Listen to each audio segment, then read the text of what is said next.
Okay,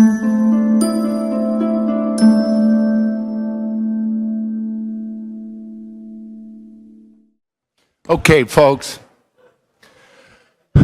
thanks for holding out with us.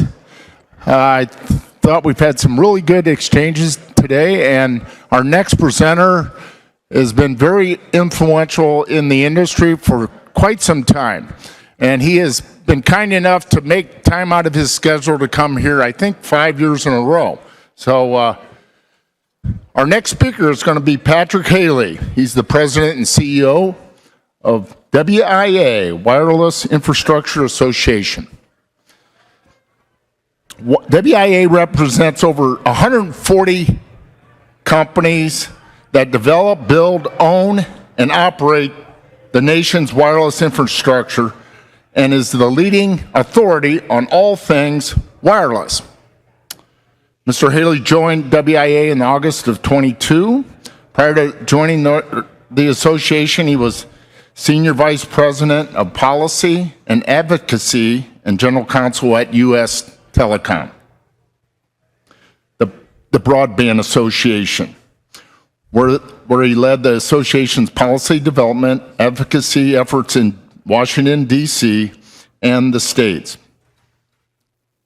Prior to joining U.S. Telecom,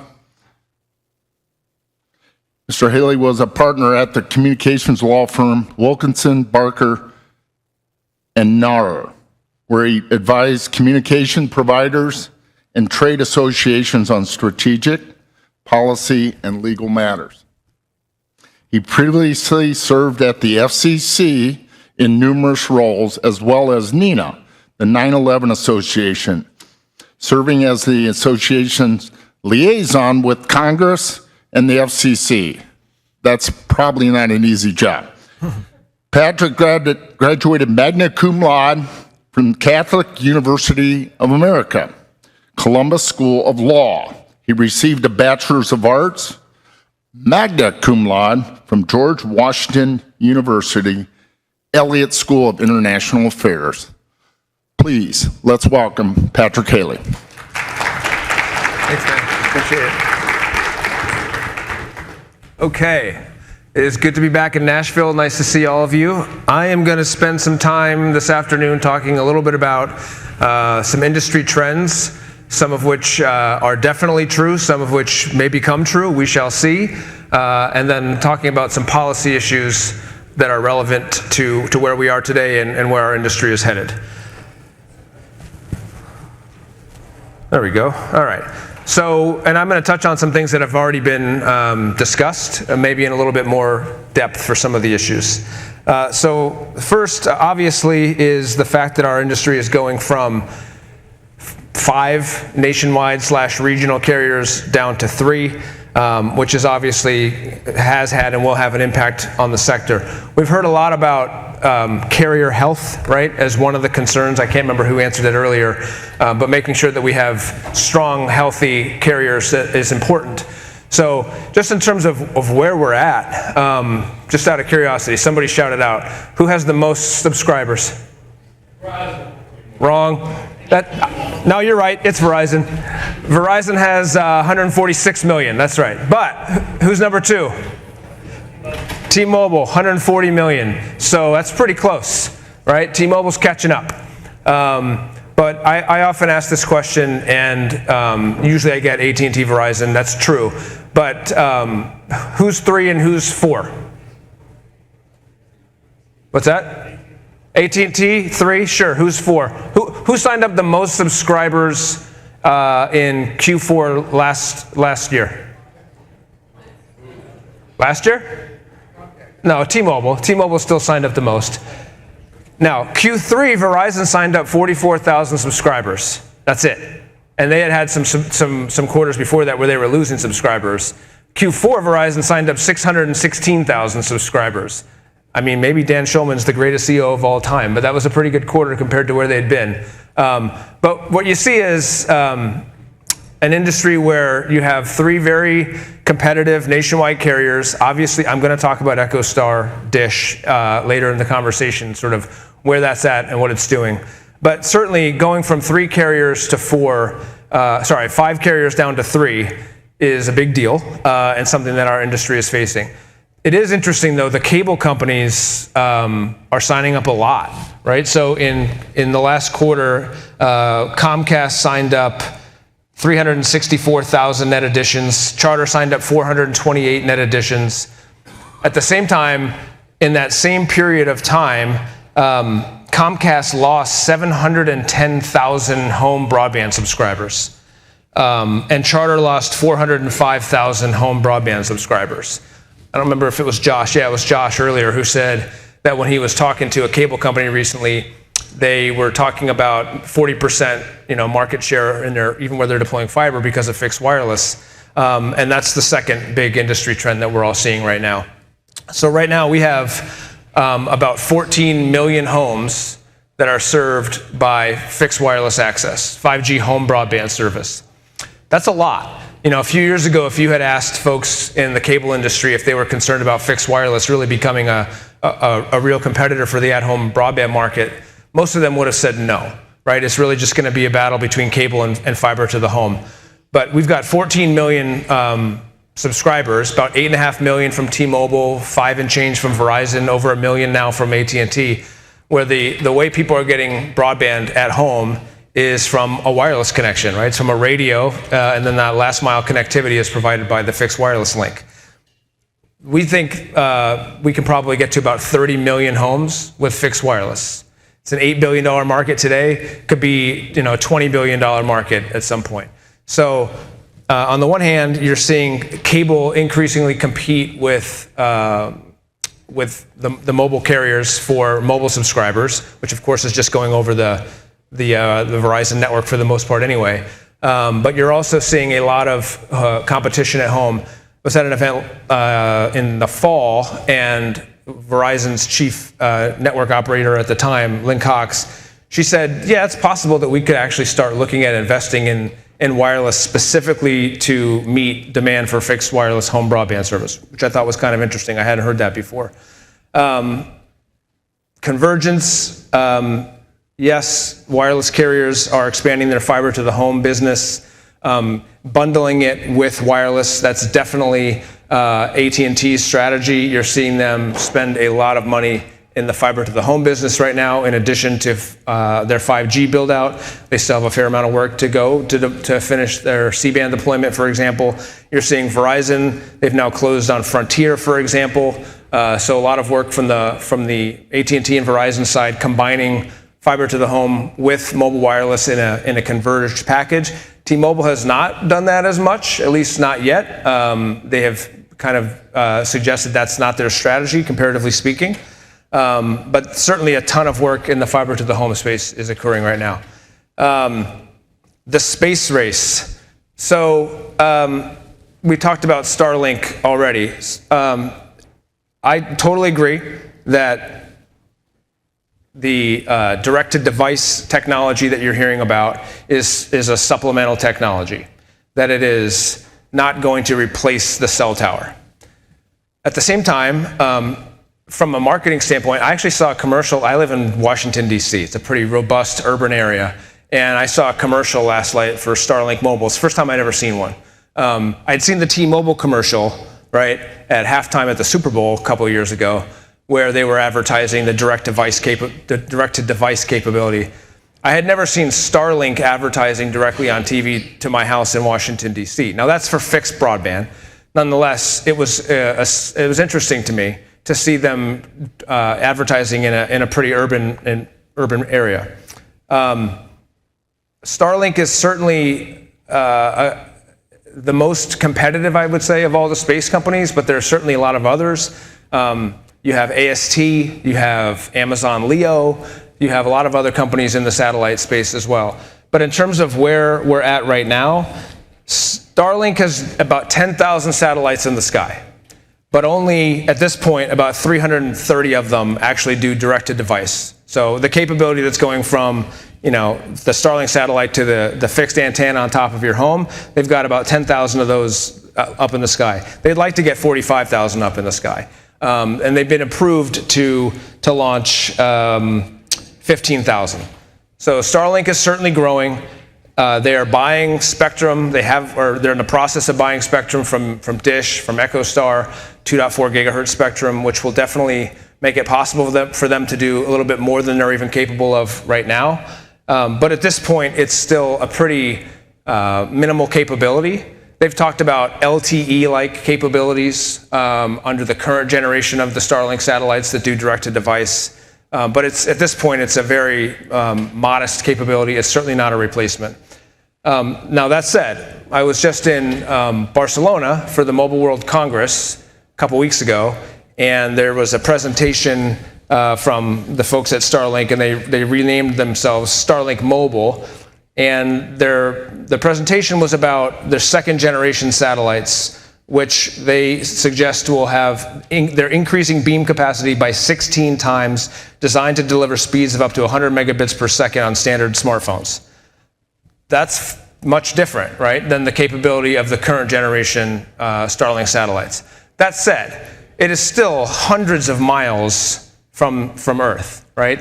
And there's just physical limitations, and there are spectral physics that get in the way that make it impossible to provide that kind of a service capability to a mobile device consistent with what we get on a terrestrial network. Where I live in DC, that's like getting connectivity from a cell tower in Charlotte, North Carolina. So we're definitely seeing a lot of activity on the direct-to-device race. With respect to the other companies, you might hear a lot about AST. So Verizon and other companies are partnering with AST. They plan to launch about 45 to 60 satellites by the end of 26, total of 90 satellites. They're talking about broadband capable speeds as well. But at the end of the day, I think we have to imagine it as pretty limited to the most rural areas. I agree with the conversation that we heard earlier. Amazon Leo, they're talking about launching 3,236 satellites. Half of them were supposed to be launched by July of this year. That's not going to happen. They're definitely behind schedule. At this point, I think there's about 215 Amazon Leo satellites. That's more focused on at-home broadband connectivity. But I guess the point is you're definitely seeing a lot more competition in space. I would say it's one of the most talked about issues in Washington, D.C. and trying to increase and improve the ability for the space economy. Interestingly, Starlink, just a couple weeks ago, maybe it was a month or so ago, filed an application at the FCC to launch 1 million new satellites to provide data centers from space. I think some people think that that's not realistic, but again, it's just, and these are going to be solar-powered satellites, by the way. So solar-powered satellites operating in outer space, providing data center capabilities. So we see a lot going on in the satellite world. Where it comes up in an interesting way for WIA is we actually saw in San Bernardino, California last summer, a tower was being zoned, and it was rejected because we no longer need cell towers because it's all just going to be taken care of by cell towers from space. So that was concerning to us, as you can imagine, and something that we've tried to get ahead of. We have a lot of materials that have been developed specifically to analyze the capabilities of supplemental coverage from space, as the FCC calls it, because it is a supplement and it is a helpful technology for those very remote rural areas, but it's certainly not going to be a replacement. The next thing I would say is artificial intelligence. Obviously, you're hearing a lot about that. No matter where you go, you can't get around the fact that we're having conversations about artificial intelligence. We like to think about it as AI in the RAN and AI on the RAN.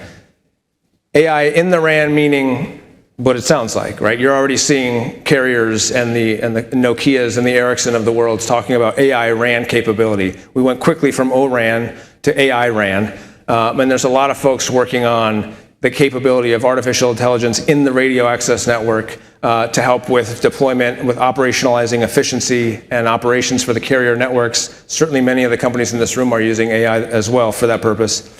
And then we talk about AI on the RAN. So we just put out a study this morning that we think today about 4% of traffic on the wireless network is AI, from AI.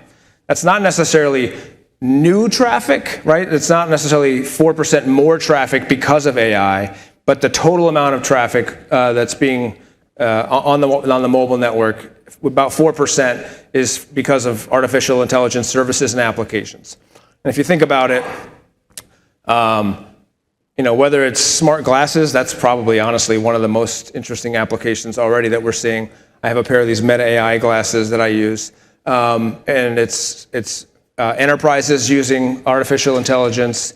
It's increasingly autonomous vehicles. I have yet to ride in one, but there are many cities around the country that already we are seeing autonomous vehicles being used, and it's generating more traffic on the network. The other thing is, especially the younger folks out there, most of you, of course, that we're using AI in the form of the agentic AI, right? Where we're saying, hey, I want to go to Nashville, I want to stay at a hotel. Please find me a hotel within the range of 1 mile from this location, within this price point, book me a car, book me a flight. People are starting to actually do that. And they're doing it from their mobile phone, right? So that's why we see about 4% of traffic already on the network being generated by AI. We think it's probably going to be closer to 10% within a year. And that's a significant growth. Whoops. So we like to say wireless infrastructure is AI infrastructure.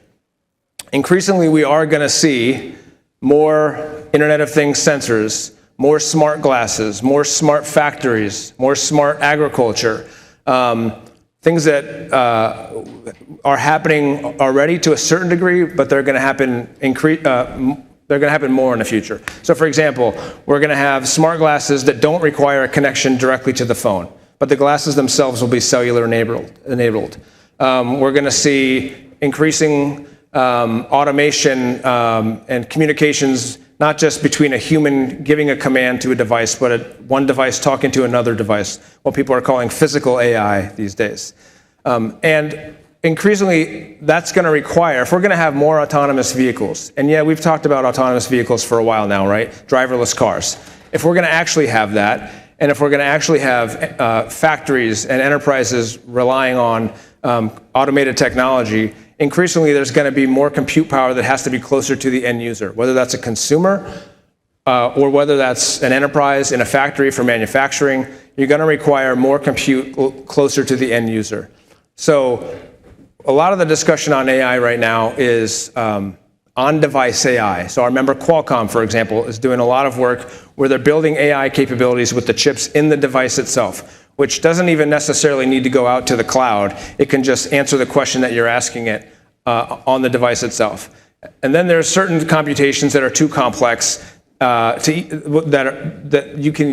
go to the cloud, right? You need to go to the cloud, and you need that communication from your device to the cloud and back. But it's all happening on your mobile phone.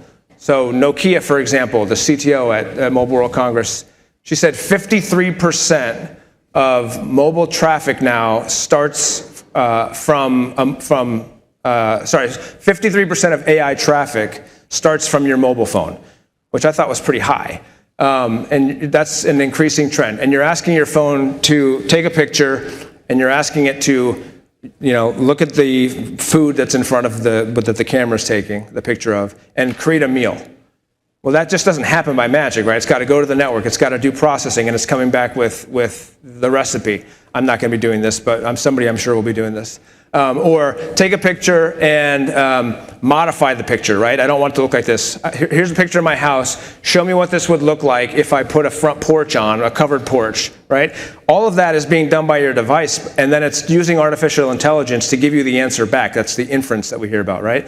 And so some of these applications will go to the cloud, and it'll come back with the information. Some of it, though, when you're talking about robotics in a factory, you don't have time to go to the cloud and back. You've got to have that compute power closely located to where the application is doing the work itself. So you're going to see a lot more compute closer to the edge of the network. So just a couple of quotes that I thought were interesting. You hear the AT&T CEO talking about data consumption to accelerate by another 80% over the next 5 years, largely from edge computing, from more intelligent services across homes and businesses. T-Mobile CEO, turning networks into distributed AI computing platforms to unlock the full potential of physical AI. These are the devices that I'm talking about. Billions of endpoints. The last one to me is the most interesting. When the most valuable company in the entire world, NVIDIA, their CEO is now talking about cell towers. That was not the case 2 years ago, right? That you would not have heard NVIDIA talking about cell towers. But now he's talking about a cell tower as part of the AI infrastructure platform, a robotics radio tower that can reason about traffic, figure out how to adjust the beam to save as much energy as possible and increase fidelity. So I'm not endorsing this per se. I'm not endorsing this at all. This is a slide that one of my employees sent me recently saying Jensen Huang redefines the cell tower. He's calling it a robotic AI radio. And the future that he's talking about is effectively you're going to have your data center, right? And they're building tons of these data centers, as you all know, and they're going up rapidly with massive amounts of power, massive cooling challenges, increasing permitting challenges, which this industry knows as well as anybody, to get them built. But a significant amount of data centers are being built. Largely that started with the training models, right? Where we needed to train these artificial intelligence systems. And then now we're getting from the training world into the inference world, where we're using the information from artificial intelligence to make decision making. Right now, largely, a lot of it being a human asking the model to do something. But increasingly, we're going to be not having a human even asking the model to do something. We're going to be having machines talking to machines. We used to call it machine-to-machine communications. Now they're calling it physical AI. His view is that increasingly, the cell site will be this robotic AI radio where you're going to have these GPUs at the base of the cell tower, or at least near it on the compound, right? So you're going to have a cell site that can be the RAN, that can do the things it does today as the radio access network, but also that you're going to have a lot of AI compute power located in the same location. And that's going to be powering robotics, it's going to be powering autonomous communications, it's going to be powering services and applications that none of us have thought of today. We will have a session on this at ConnectX in May with T-Mobile, Nokia, and NVIDIA talking specifically about this vision that they have. Now, I've heard mobile edge compute. I mean, raise your hand if you heard mobile edge compute 8 years ago and it was going to be the thing, right? So I don't know if this is going to be the thing. I think it's more realistic now, though, I really do, than it was, 5, 6, 7 years ago. The combination of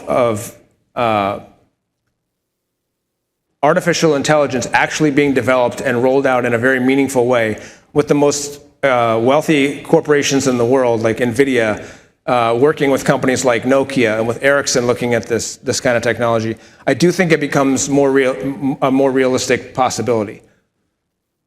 Okay, so if we're gonna continue to meet the demand of increasing data traffic by 80% over a 5-year period, if that world of artificial intelligence and machine-to-machine physical AI actually is going to come to fruition, if we're going to be able to just meet the demand we already have today, with increasing use of smart glasses and technology like that, the only way we're going to be able to do it is if we have the infrastructure, right? It really comes down to two things. You need the spectrum and you need infrastructure at the end of the day. And it doesn't happen by magic. That's my favorite thing to say when I'm talking to policymakers in Washington, D.C.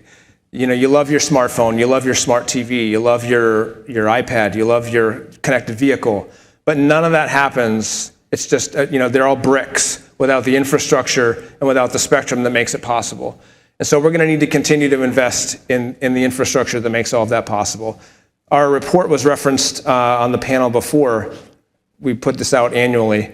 You can see we've got almost 160,000 cell towers at this point, 255,000 macro sites, 200,000 outdoor small cell nodes, 830,000 indoor small cells, $65 billion annually invested by the carriers and by the companies in our industry and those people in this room. We're going to need to continue to invest in that infrastructure if we're going to be able to continue to meet the demands that these networks are experiencing. And that's frankly what WIA does. Every single day we wake up and we think about what makes it possible for the members of NATE, for the carriers, for the infrastructure companies, for the services providers that support all of them. What can we do to make the best possible regulatory environment for those companies to succeed? So First and foremost, we're focused on advocacy. Makes sense. That's the number one thing that we're here for, and that we do on a daily basis. So 3 top-line messages or priorities for WIA. Number 1 is a strong rules of the road for permitting, a national framework that respects the role of local governments. We do value the role of local governments. We think they serve an important point. But at the same time, make sure that we have predictable, proportionate, and transparent permitting rules so that everybody understands what the rules of the road are, and so that we can get projects launched and permitted and completed as quickly as possible. The second thing we focus on is a strong, clear, and predictable spectrum pipeline. There's a lot of work going on in the spectrum world right now, which I'll talk about in a second. And then the third is, if the government is going to be spending billions and billions of dollars in broadband connectivity, we think they ought to spend a lot of that money on wireless, not just the fiber side of the business. Although, of course, fiber is necessary and important for wireless as well. So let me talk about spectrum first. The One Big Beautiful Bill Act, or the budget reconciliation as some people call it. If I was here last year talking about this, I think it would have been a conversation, but I don't think it would have been passed at that time. But it did a couple important things. First, it restored the FCC's spectrum auction authority for another 10 years. So the commission now has the authority to actually conduct a spectrum auction. It didn't until this bill was passed. The first spectrum auction, which we're going to see this spring, is going to be for some AWS-3 spectrum. This was spectrum that Dish had bid on and won at auction, but then was forced to return for concerns over inappropriate use of bidding credits. So there will be an auction this year. It'll be the first auction they've conducted in several years to free up some spectrum, some AWS-3 spectrum. The bill then requires the FCC to auction 800 megahertz of spectrum by 2034. That's a lot of spectrum, right? 800 megahertz of spectrum for full power licensed spectrum use. All that discussion we had earlier that we've heard about today and that you hear about in other events, around artificial intelligence and the increasing use of data and the demands on the network, none of it's possible without this spectrum. The question is, where does it come from, right? And how will that spectrum affect the build out from the use of existing infrastructure and then the need for new infrastructure to take advantage of that spectrum? So the first thing that has to be done is upper C-band. You're all familiar with the C-band spectrum auction. It was quite a boon to the infrastructure industry in 22, 23. And what the Congress has required the FCC to do is auction at least 100 megahertz of the upper C-band by July 4th, 2027. If I had to guess, they'll auction this on July 4th, 2027. They're going to take the entire time to figure out. It's very, very complicated. But the point is, and they put a notice of proposed rulemaking out, they have suggested that we could free up 180 megahertz potentially of spectrum in the upper C-band. So if you think about the C-band, it's the upper C-band, so it's right above that spectrum. I'm not an engineer, I'm not a technologist, but I'm pretty sure it's still going to require new radios to take advantage of the upper C-band. So whether it's 100, whether it's 180, whether it's 150, that is still being debated. The issues are very similar to the last auction. You may remember there were concerns around the C-band spectrum being too close to spectrum used by the airlines, right? And the aviation community was concerned that there was going to be interference that 5G would cause to the radio altimeters that planes use.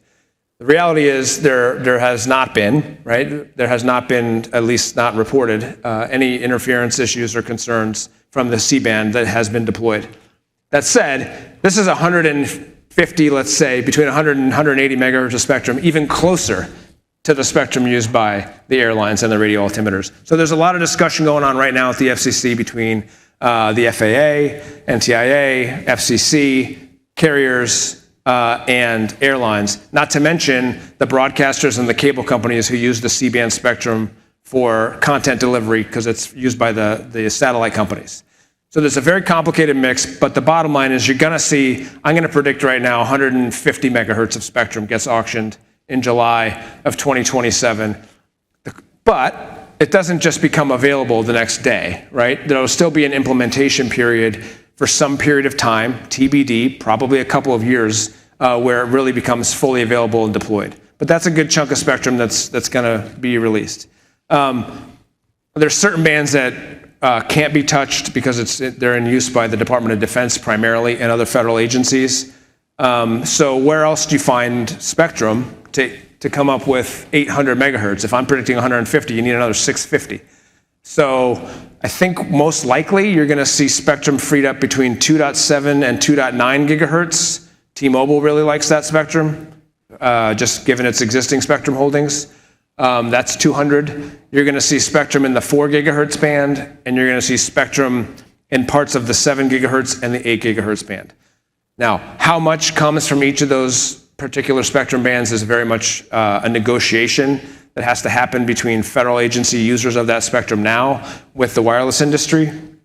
And it'll be between now and 2034, so this is pretty long term. But there will be a significant amount of spectrum. And what a lot of the carriers and the Qualcomms and the Ericssons have been telling the government is it's really important that we have really wide channels, right? Like 400 megahertz wide channels.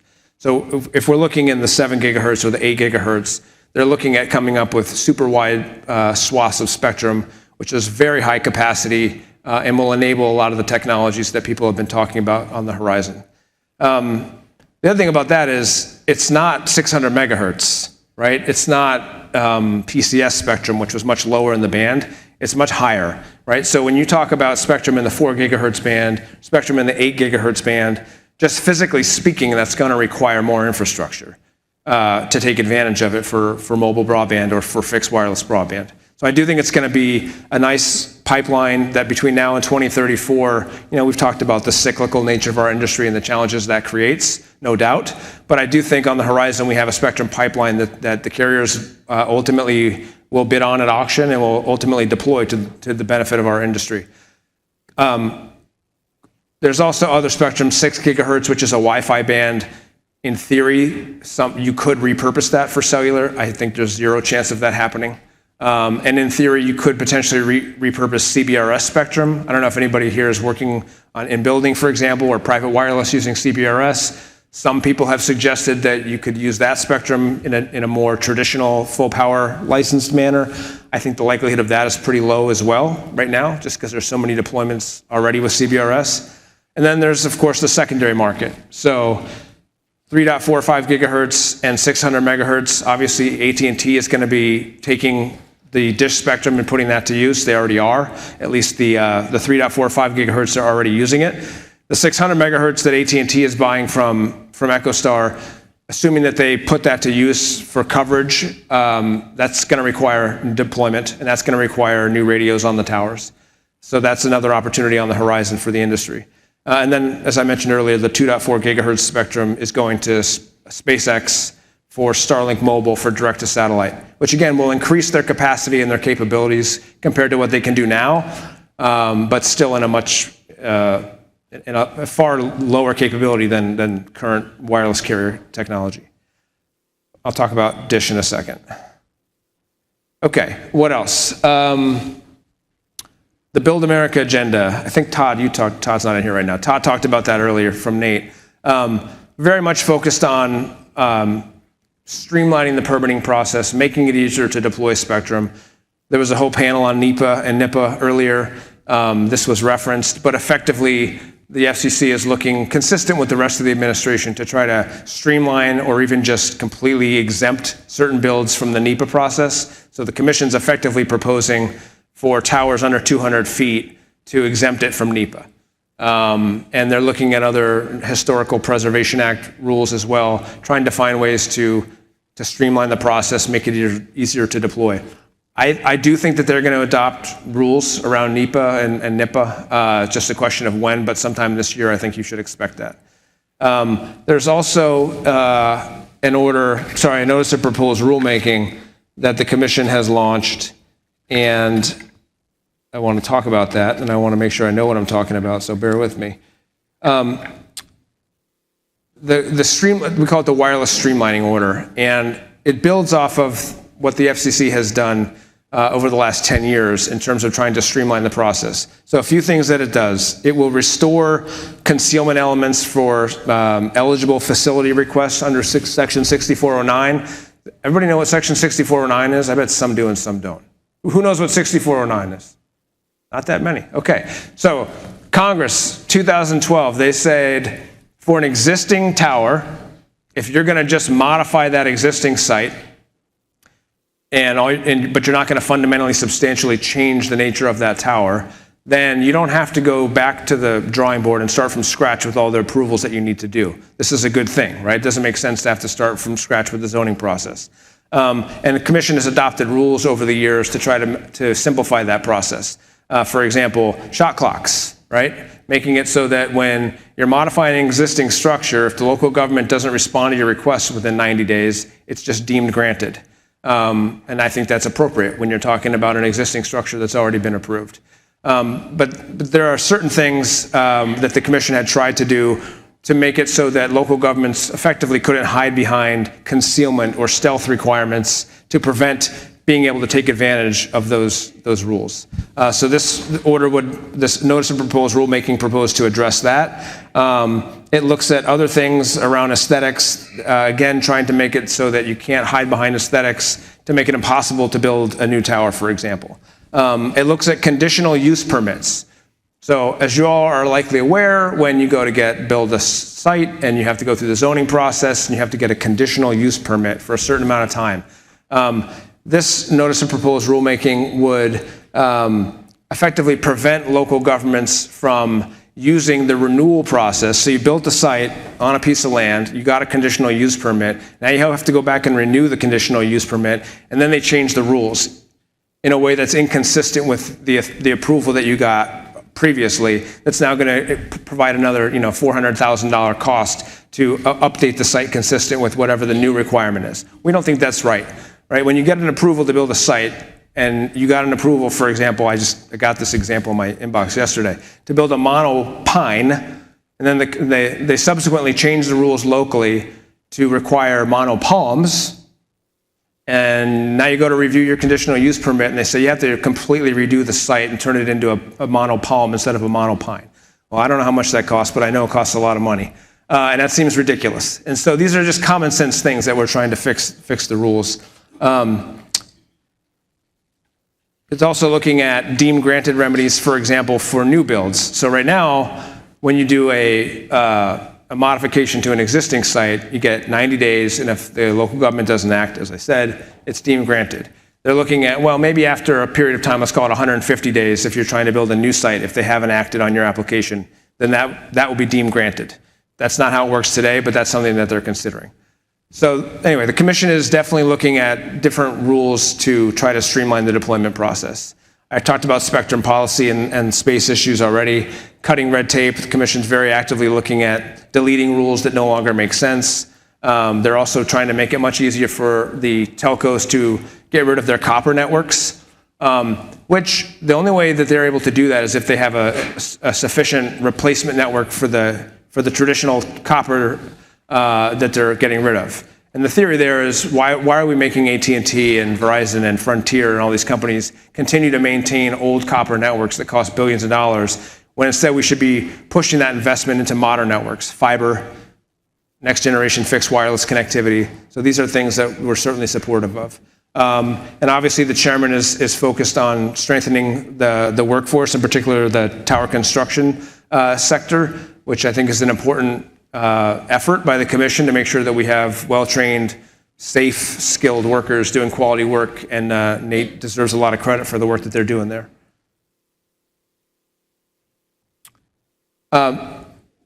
We're also very actively working with Congress. I think Josh's terminology earlier was that the rules we have today aren't that terrible. From conversations that I've had with others around the world, I'd say the rules are pretty good, comparatively speaking. They are relatively predictable, in terms of the national FCC rules that we have, in terms of shot clocks, making sure that fees are cost-based, that they can't be above a certain amount, for example. There are rules prohibiting local governments from establishing moratoria on new construction builds. That doesn't prohibit or prevent states or cities from trying to do it anyway. Nonetheless, we have a pretty good set of rules. But because of different judicial decisions at the Supreme Court that have somewhat weakened the power of independent agencies like the FCC. The rules are not as strong as they once were. And there's definitely an effort underway by certain folks who wanted to challenge decisions at the local level to try to get courts to say, yeah, we're not buying what the FCC's rules are, and we're going to interpret the statute however we want, notwithstanding the fact that the FCC's rules say a certain thing. That's not good, right? We have good, strong rules at the FCC. So what we're trying to do is get them codified into law by Congress. So the American Broadband Deployment Act is a bill that is through the Energy and Commerce Committee in the House, has not yet been taken up by the full House, and we're working with the Senate on a Senate companion. But effectively, it takes the FCC's rules. Shot clocks, deemed granted remedies for modifications to existing sites.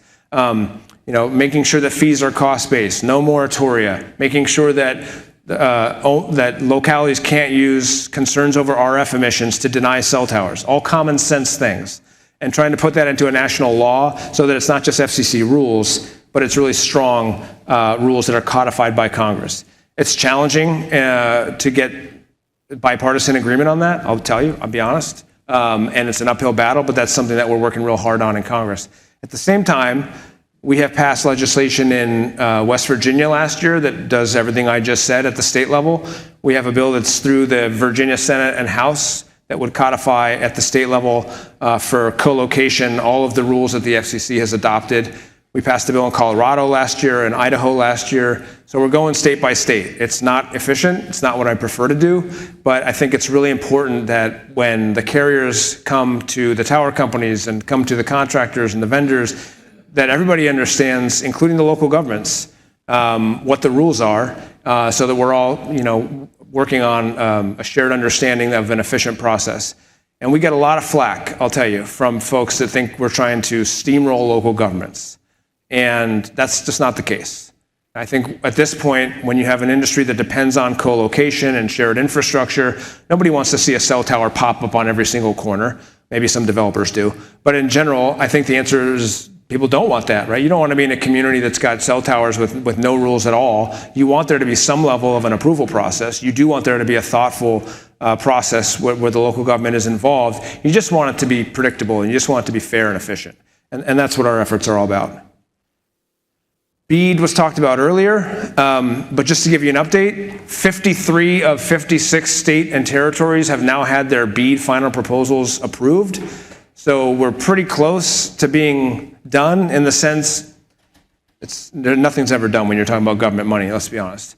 But we're close in the sense that almost every state has now had their proposal approved by the Department of Commerce. They restarted the BEAD program after the election, in some ways to be technology neutral. You heard a reference earlier to that it was a fiber-focused program. It absolutely was. Now about 10% of locations, about 10% of the money is going to fixed wireless. That's certainly more than it was before. It's still only 10%. And most of the locations will be served, or a significant number of the locations will now be served by satellite, Starlink and or Amazon Leo. And then the rest is all fiber. So there is more money going towards fixed wireless from the BEAD program. There's a lot of money still going to fiber. And then there's certainly a lot going to satellite. However, because they changed the rules, under the Biden administration, about 42 of the $42.5 billion was going to go for last mile broadband connectivity to the home, mostly fiber. All right, because they changed the rules and made it more technology neutral, because satellite bid heavily, you now have about half of that money left over. So the question is, what do you do with that leftover money? Some people would have wanted to give it back to the Treasury. That would have been one way to do it. But Congress didn't set the program up that way. So now there's an open dialogue at the Department of Commerce, at NTIA, on what do you do with $20 billion extra dollars. We've suggested, notwithstanding the fact that satellite will be helpful in those very remote areas, as Jesse was talking about earlier, hey, we have a lot of areas in this country where people still travel or even live, and they don't have access to a robust wireless connection. Let's fix that, right? T-Mobile did an assessment that they think you could cover 99% of the population, and maybe it was roads, with $9 billion to subsidize the cost of the construction and build out in those super remote areas. So that's under consideration, basically using those funds for building new infrastructure for mobility in really remote areas. They're also talking about using that money for next generation 911, for helping pay for the cost of permitting for the local governments so that we have the boots on the ground to actually do it, or other infrastructure. I already talked about the states on the permitting side. I don't know if anybody here is from the West Coast or California, but there's something called the California Environmental Quality Act, CEQA, which can make it very difficult to deploy infrastructure in some communities. So we're working on streamlining that process for tower construction and pushing back on bad ideas, which we see all the time. On DISH, I'll just say on DISH, I've spent probably 95% of my time in the last 2 months working on EchoStar and DISH, who's selling their spectrum to AT&T and to SpaceX. We don't oppose the transactions. The words that you see there are words that have been publicly filed by many people. So effectively, DISH has decided to sell its spectrum to AT&T and SpaceX. They were under pressure to do so, certainly, over concerns that they hadn't built out their network, and they sold the spectrum. They immediately sent letters to every single tower company in the country, as well as rooftop owners, as well as local governments, where they have agreements with for placing their infrastructure. And they said, because the FCC forced us to sell our spectrum, we no longer have a valid agreement with you because it was a force majeure, which I fundamentally disagree with. I think that's a silly legal argument. Force majeure is, 9/11, Hurricane Katrina, not being able to sell your spectrum for $50 billion and make a ton of money. That's not a force majeure. If it is, it's the greatest force majeure of all time. They've also said that because the money will be from the spectrum sales going to EchoStar, and you all have contracts with Dish Wireless, none of that money is going to be available to pay any obligations we may owe you. So as you can imagine, the folks I work with on the tower side, on the contractor side, folks who have rooftops, that's not an outcome that is acceptable. So at this point, there's a lot of litigation. Tower companies and fiber companies have sued EchoStar, sued Dish for contract breach issues. And we are simultaneously working at the FCC to try to make sure that any spectrum sale that gets approved by the commission comes with some sort of a condition, a requirement that EchoStar honor the obligations of its subsidiary Dish, creating an escrow so that spectrum proceeds that go to EchoStar are held in escrow so that there's actually money available to honor any of the obligations that they agreed to when they entered into long-term contracts with our members. And so that's been an important issue that we've been working very actively on. And I think I'm running out of time here, so I'm going to move ahead here. Just say a few things. Workforce development. We're very actively working on workforce development. If you have training needs, our telecommunications and education center, we literally just updated every single one of our courses to make sure that it's up to date, whether it's fiber, in-building, tower issues. We have a lot of training that we'd be delighted to work with you on. We've got our conference coming up in May 4th through the 6th in Fort Lauderdale, Florida. There will be sessions on all the topics that you've heard today. It's going to be a really great event. And we have a foundation. Did I skip it? Oh, well, I guess I deleted the slide. Oh, there it is. We have a foundation that we are constantly looking for ideas on what we can spend our money on, ideally for causes that are related to the industry that we are in. And so to the extent that if you're a state wireless association, if you are on the board of an organization, if there's an organization that you think is worthy of funding, we want to hear about it. We're in the process of launching a program called the Wireless Futures Program, which is trying to match college graduate and undergraduate students with internships for the summer or even during the school year. So if you're a company that is looking for summer interns, we want to provide a stable of undergrad or graduate students, engineers, lawyers, business, you name it. And so we're very actively launching that program right now and looking for partners. And last but not least, I sit on the advisory board for the TATE initiative, which is Telecommunications Against Traffic and Engineering. And it is what it sounds like, but it's an effort to combat trafficking and exploitation.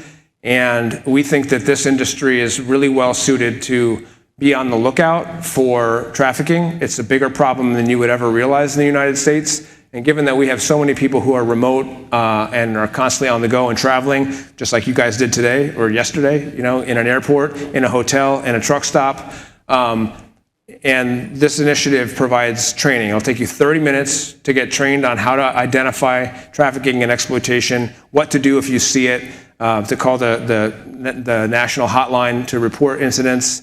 And I think it's 30 minutes worth of your time, and I think it's 30 minutes worth of your employees' time. So I would encourage you to take a look at that TATE initiative if you have a chance. And that was me talking for 30 to 40 minutes without taking a breath, and so I'll stop and give you the rest of your afternoon back. So thank you very much for your time.